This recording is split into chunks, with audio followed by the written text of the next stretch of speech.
Now, the UK government wants Britain to be a clean energy superpower, generating 95% of its electricity from low-carbon sources by 2030. But can it be a solar superpower too? Despite its infamously gloomy weather, the UK believes it can generate nearly a quarter of low-carbon electricity from the sun in what it's calling an ambitious but achievable target. Stuart Smith filed this report for CNA from London. 2025 has been the brightest year for British solar power on record.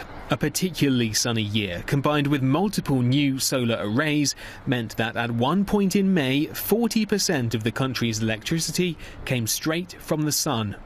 I don't want to say climate change is a good thing, but it has meant we get slightly drier weather, fewer cloudy days, so it is increasing the yields. I think the other big thing is we've reduced the amount of air pollution in the UK quite rapidly, so improvement in vehicles and also this reduction in the emissions from ships in the North Sea means the skies are clearer than they have been for decades.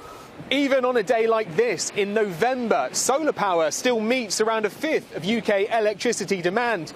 Wind power makes up most of the rest, and natural gas, the only fossil fuel being burned for electricity today, makes up around just 4%.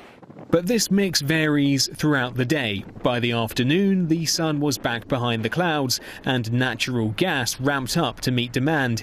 It increases even more at night.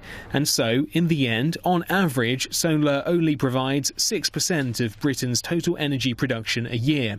The proposed solution is more batteries to store that power and more solar panels to capture as much as possible when the sun is shining. We're in the midst of a second boom of solar at the moment. First one was in the early 2010s, and now solar is really, well, accelerating like never before within the UK. Developers are just urging grid planning authorities to let them connect, let them build as quickly as possible.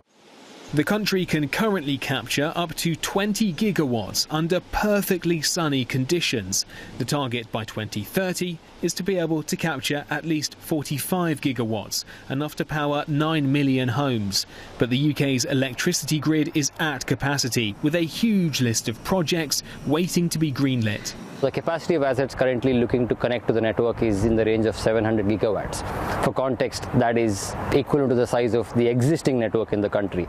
So in effect, if we are going to be meeting the targets, we are going to have to double the size of our networks. As well as implementing huge infrastructure upgrades, in effect, this means terminating so-called zombie projects that have stalled and prioritising the ones already good to go.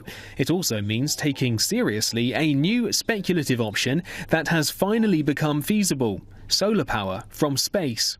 It's really for decades been considered technically viable, but just too expensive, and that's because a high percentage of the capital cost is launching this stuff.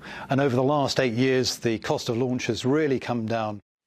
The sun always shines in space, and so an array of solar panels orbiting the Earth is in near perpetual sunlight, providing predictable power, which can be directed towards any point of need in the country, or indeed the world. If you put a solar panel into space, where it can see the sun the whole time, it's generating about 13 times the amount of energy that same panel does on Earth, because there's no atmosphere, no weather.